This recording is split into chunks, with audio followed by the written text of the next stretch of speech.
Hili ni swali ambalo mimi binafsi nimekuwa nikijiuliza, na nafikiri hata wewe mpenzi mtazamaji na followers wangu umekuwa ukijiuliza sana. Hivi nini maana ya neno uhai? Hivi nini maana ya uhai? Uhai ni kuishi. Kuna maana zaidi ya kibiblia ambayo imejificha katika neno hili uhai. Na ningependa hata wewe leo mpenzi msikilizaji, mtazamaji na followers wangu uweze kujifunza pamoja nami kupitia neno la Mungu. Uhai ni zawadi ya Mungu anayompa mwanadamu uwezo wa kuishi, kufikiri, kupenda, kufanya maamuzi na kumtumikia. Kibiblia, uhai si tu kuishi, bali ni kuwa na mahusiano mazuri na Mungu. Mwanzo 2:7 inatuambia kwamba Adam alivuviwa pumzi ya uhai, akawa nafsi hai. Katika Yohana 10:10 naye anatuambia kwamba mimi nalikuja ili wawe nao uzima, tena wawe nao tele. Lakini Kumbukumbu la Torati 30:19 naye akatuambia kwamba chagua uzima uishi. Hapa tunaona maana ya uchaguzi. Uhai si tu kuishi, bali ni kuchagua pia. Kuna watu ambao wamechagua kifo kwa dhambi, wamechagua kifo kwa uchungu, wamechagua kifo kwa maudhi, wamechagua kifo kwa hali ngumu ya kimaisha. Bwana Yesu naye anakusisitiza ya kwamba chagua uhai kuishi. Tulistahili kufa kabla ya uchungu huu unaopitia leo. Tulistahili kufa kabla ya hizi shida unazopitia leo. Tulistahili kufa kabla ya haya magonjwa unayopitia leo. Tulistahili kufa kabla ya hizi changamoto unazopitia leo. Lakini ilikuwa ni thamani ya wewe kuishi na hata Kristo kufa ili wewe uwe hai. Ni kwa namna gani unaweza kuchukulia uhai wa Kristo kuwa kafara isiyo na faida, kudhalilishwa kusio na faida, kufa msalabani, kuangikwa kusiko na faida, kutupwa katika shimo kama mnyama pasipo na faida. Alikufa kwa ajili yako. Ni wewe uliyekuwa wa thamani hata ukachaguliwa na yeye mwenyewe ili wewe uishi, yeye afe.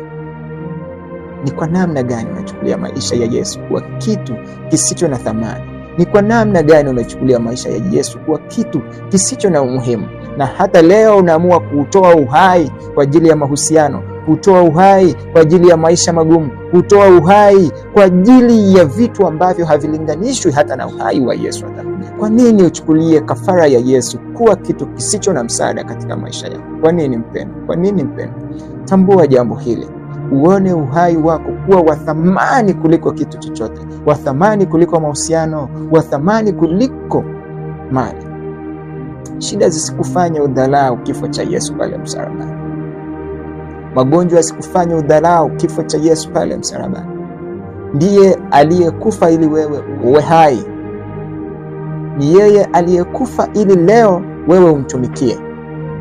Ni yeye aliyekufa ili litajwapo jina lake mapepo yakome, magonjwa yakome, vifo vipotee.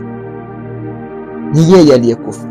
Unashindwaje kuita jina hili la thamani la Yesu Kristo katika shida unazopitia, katika hali zote unazopitia, na hata unaamua kuchukua maamuzi machungu kwa namna hii? Ni yeye aliyekufa kwa ajili yako. Mtegemee yeye, muite yeye wakati wote na atakusikia. Si kiziwi hata sisikie shida zetu. Muite yeye.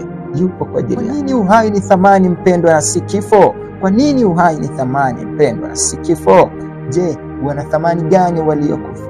Wana thamani gani waliokufa? Wana thamani gani waliokufa kuliko wewe uliye hai leo na unashindwa kumtukuza Mungu kwa mambo makuu aliyotenda maishani mwako? Ulistahili nini kuwa hai hata leo hii? Ulistahili nini? Ulistahili nini mpendwa? Ulistahili nini? Ulistahili nini? Uhai umetoka kwa Mungu, si kitu tu tulichojipatia. Ni zawadi aliyotupa Mungu tulipostahili kuishi. Mwanzo 1:27 itoshe kukuthibitishia ya kwamba wewe ni sura na picha ya Mungu, unayo thamani. Mtukuze. Lakini uhai pia unatoa nafasi ya kutubu, kukua na kutimiza kusudi la Mungu kuwepo ulimwengu. Wewe ni mtu wa thamani, ni mtu mwenye kusudi, ni mtu uliyekusudiwa kutimiliza jambo fulani, ni mtu uliyekusudiwa kumtoa mtu katika kifo, ni mtu uliyekusudiwa, ni mtu uliyekusudiwa kumuinua Mungu, ni mtu uliyekusudiwa kumwimbia Bwana, ni mtu uliyekusudiwa kwa yote mema. Wewe ni mtu mwenye kusudi. Baada ya kifo hakuna nafasi tena ya kurejesha maisha duniani. Hakuna. Maisha ni thamani. Hawana nafasi waliokufa. Hawana nafasi tena. Hawana uwezo wa kutubu tena.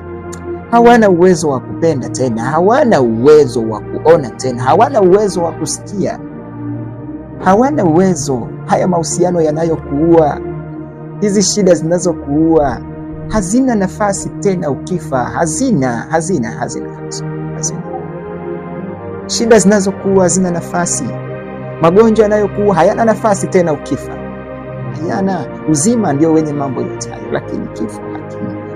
Uhai ni wa thamani. Hata kwa mgonjwa aliyeugua kunusurika kufa, anapopona huona thamani ya maisha. Usisubiri Mungu akupe kitu cha kufanya uone thamani ya kuishi. Usisubiri mpendo, usisubiri Mungu afanye hivyo uone thamani ya maisha. Pasipo uhai hakuna vyeo, hakuna maisha, hakuna furaha pasipo uhai. Hakuna kabisa. Hakuna starehe, hakuna chochote pasipo uhai. Yote unayofanya ni kwa sababu una uhai. Kwa nini usiyafanye katika mapenzi ya Kristo? Kwa nini?